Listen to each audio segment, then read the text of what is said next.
Hello everyone, I'll tell you how to make virgin mojito mocktail. Take a shaker glass or any tall glass, add mint leaf, then add 3 lime wedges. Muddle mint leaf and lime wedges gently. You have to muddle nicely so that flavor will come. Then add crushed ice. Fill the glass with crushed ice. Then add 20 ml of lemon juice. Then you have to add 20 ml of sugar syrup. Then add 15 ml of mint mojito syrup. After that, with the help of bar spoon, stir all the mint leaf and lime wedges.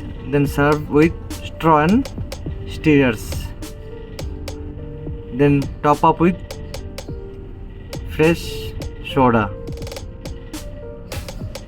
and garnish the mocktail with lime slices and mint spring, and you can garnish with some lemon wedges also. The virgin mojito is ready. Thank you for watching my video.